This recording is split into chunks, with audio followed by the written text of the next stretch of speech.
Situated. How's my hair? Oh gosh, this is the vainest thing I've ever done. Sitting's weird. But the coffee's good, nice and hot. Fresh this morning, which is not bad for church coffee. Exposure should be fine, I hope. Okay, no one cares. Note to self, nobody cares. Oh, that light is bright. Don't look at it. Oh, don't touch your face. Don't look at the light. Don't touch your face. Just don't.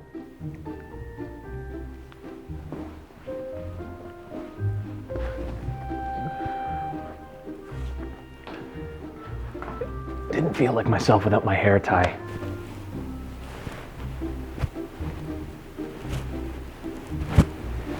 Hair, makeup, wardrobe. Hair, makeup, wardrobe.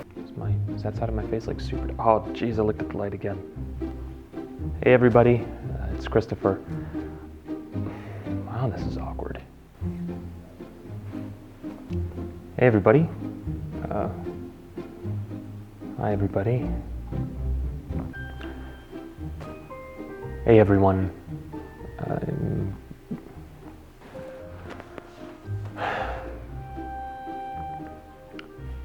Hi, it's me. Again, clearly, because it's my face. Hey, everybody. Thanks for tuning in. Hey, New Life folks. No, that's still weird. I have no idea what to do. Hey, everybody. Oh, gosh. Hey, thanks for popping in. Thanks. Wow, this is weird. Don't touch your face. Don't touch your face. This video proof of me touching my face. Why are my eyebrows itchy? Well, I don't know. Did I make conditioner for that? Eyebrows? Unique New York. Unique New York. Blah, blah, blah.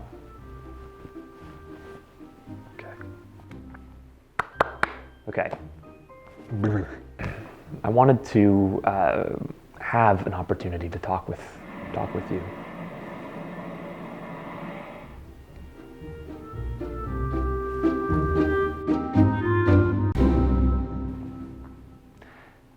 Hey, everybody. Thanks for tuning in. Christopher here, talking to you live from the studio. And studio, in this case, is just a big fancy way of saying a few lights thrown together in the nursery with a camera. Look, this video is a bit of a weird way to connect, and I'm sorry for that, but obviously, I think you understand, given the circumstances and where culture is at with this whole outbreak thing, it's kind of necessary at this point that we don't meet in person, and we have to try and find other ways to connect. This is one go. This is one attempt at that. My hope is that this isn't going to be too weird or too strange, but perhaps going forward, maybe once a week, maybe more often than that, we'll just sit down and have one of these to share for the purpose of conversation. There's a lot going on right now, and I think it's more important than ever that we actually stay in touch, even if we can't, stay in touch. I wanted to take a few minutes and talk about some of what's happening around us with this COVID-19 outbreak, and specifically to try and think through what on earth is God up to in all of this. Depending on where you stand, you might be looking around us and thinking that everyone is overreacting, that people are being silly, and that really what's the big deal? Or on the other side of it, you might be terrified, wondering why on earth people aren't taking this as seriously as they should be. And I'm not here to give you an answer to that question, because if we're being honest, nobody actually knows.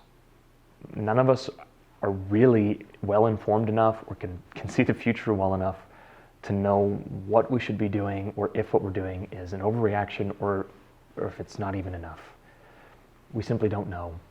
And it's in the state of not knowing that a lot of the times we start trying to take people that we either disagree with or things that we don't understand and turn it into something else, something simple, something that we can easily point a finger at or throw aside and call it foolish. Unfortunately, this whole situation where culture is at the moment, We can't do that. It's really difficult to try and break it down into something as simple as, oh, well, if everyone just washes their hands, we'll be fine.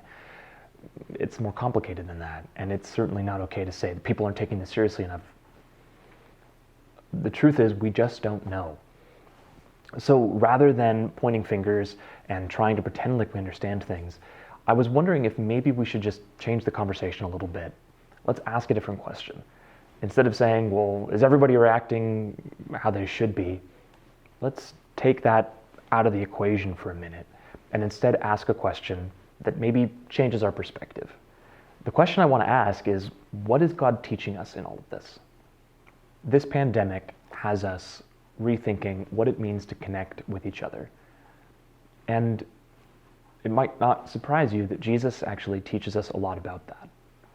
There's one story in particular that I wanted to share with you from the Gospel of Luke that talks directly about what it means to connect with each other. And I think it relates a lot to where we're at right now. So the story is from Luke chapter 10, and it's verses 25 on.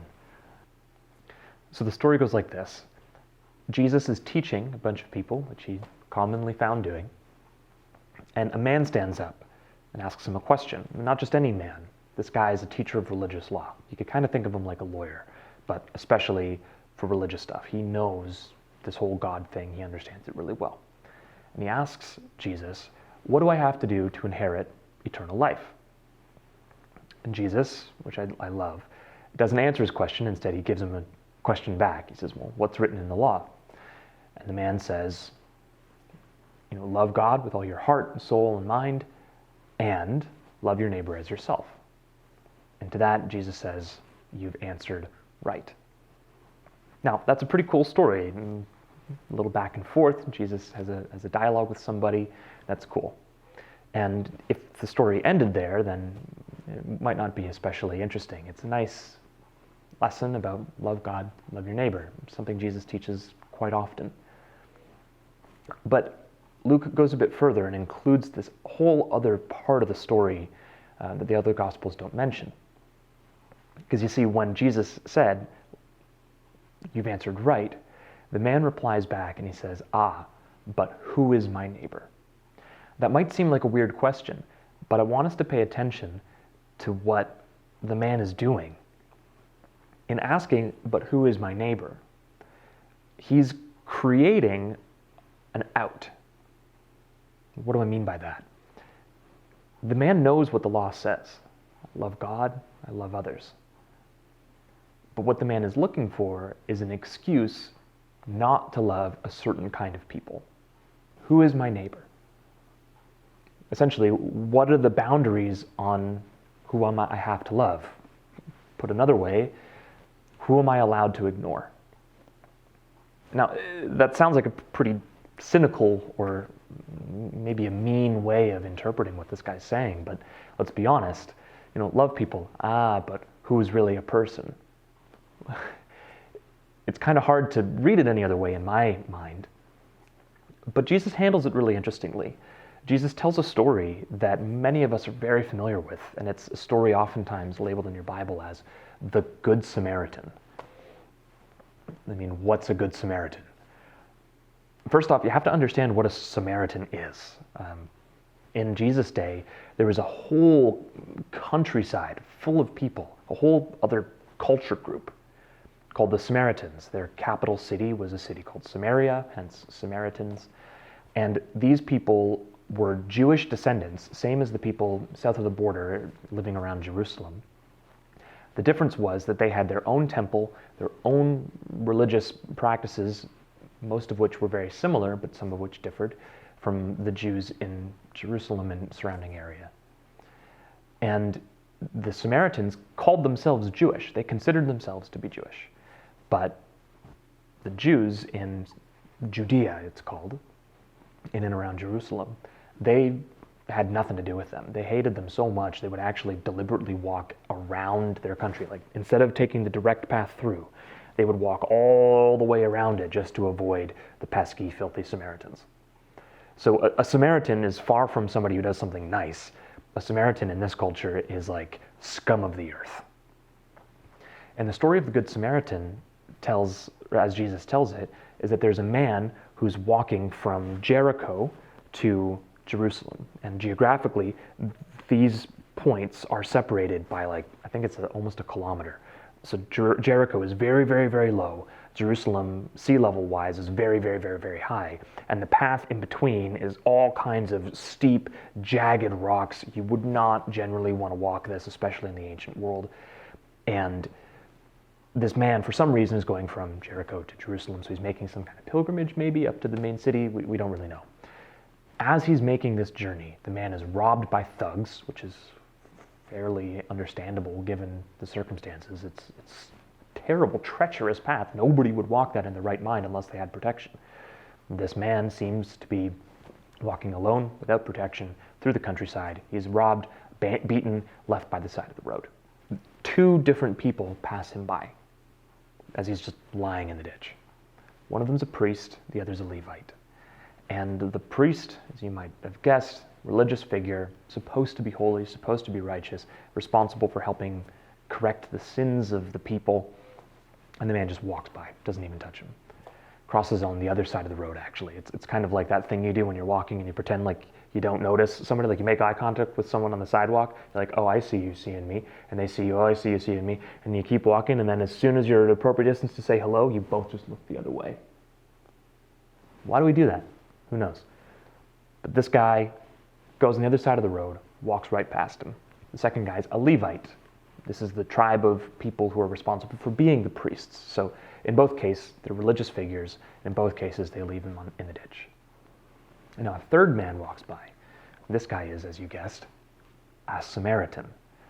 In other words, the scum of the earth, the filthiest of the filthy, a impure, ritually unclean, socially disgusting heretic. This man not only picks the man up, but he binds his wounds, he carries him through the dangerous countryside all the way back to a safe place, gives him a room to stay in, and pays the innkeeper however much money to just take care of his needs, and whatever you run extra, I'll pay back when I get here. So the guy gave him tons of money just to put him up in a hotel, make sure that he's taken care of. Remember, they didn't have hospitals in these days. So he took care of him as best as he could. This guy, the Samaritan, is a person that the Jews felt entitled that they didn't have to love. So when the conversation returns to Jesus and this teacher of the law, Jesus asks, well, who was the neighbor? And the teacher of the law acknowledges, well, the Samaritan. The story goes to show, in a lot of ways, that as people who follow Jesus, we don't have an out when it comes to who we love and who we don't.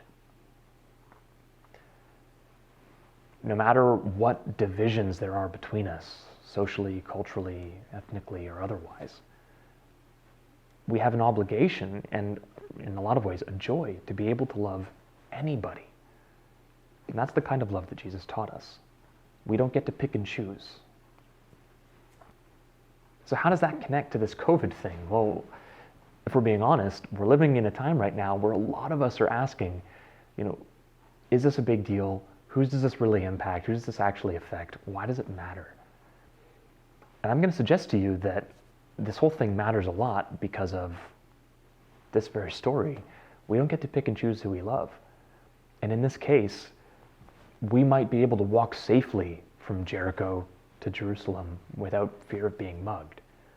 But there are some people who are particularly vulnerable for whatever reason, and they're the ones that are going to get attacked. They're the ones that are going to get hit. Our job is to make sure that those people are safe. And that's part of the reason why we're responding as we are. And I think that there's a lesson that God's trying to teach us in that. At the same time that we're withdrawing for a reason, and the reason is we're trying to love the least of these, the people that are actually going to get potentially killed by this disease. Most of us will be fine.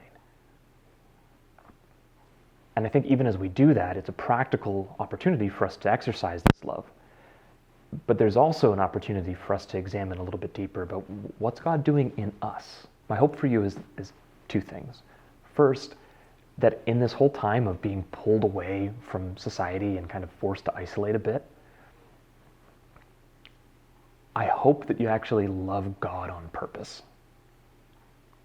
And what I mean by that is that instead of loving God by just showing up at a program or a building, my hope is that you're going to take some of this extra free time that you've got and really think about who God is, what he's done for you. To actually take some time to maybe talk with him a little bit. Maybe to listen. God, what are you up to in this world? What's happening here? What are you trying to teach me? And my hope is that as you press into that, you'll begin to actually fall in love with this God who is so amazing and just loves you so dearly. Like, God desperately desires to be a part of your life, and I mean a real part of it, not just something you do on Sundays or every now and then at youth group, but actually a real and active participant, a part of what you're doing in your day and in your week. Maybe this is an opportunity for you to really figure out what that looks like. But the second thing that's a part of this story that we've looked at is that I actually hope that you will care about your neighbor more than you care about yourself. And that sounds like super judgmental, but I put it in those words because I think sometimes when we talk about love, it can become a bit abstract or it's more like a concept. It's not something we necessarily put into action. So instead of thinking of it like, oh, well, I'm a loving person, like think about how much do you care about yourself? How selfish are you really? Like how much of your own day, your week, your time, your decisions are entirely governed by what you get out of something or how much you enjoy it? So if we take an honest look at that, I think we'll all realize just how selfish we are, and I'm 100% the same way. So I think the opportunity here for us in this whole lockdown, reclusive, schools aren't running, we don't have jobs, like what are we going to do? There's an opportunity here for us to actually think about how much do I really care about my neighbor? Do I know who they are? Am I willing to take care of them if they have needs? Do I know their names? And am I willing to do what it takes to keep them safe? Am I willing to inconvenience myself such that the people around me are actually taken care of? And I think that that's a pretty cool place to be. All of us have this opportunity to pull back a bit from the things we're normally a part of. And everyone's going to be okay with that. That's the scary thing. There's actually nobody that's going to get mad at you for pulling back in this time. But even as we pull back, we have an opportunity to engage spiritually by loving the people around us. We don't have to stop caring about them. And in fact, this might be a chance for us to start. So I encourage you that in this free time that you've got, in the perhaps lack of stress that maybe some of us are feeling for the very first time in a very long time,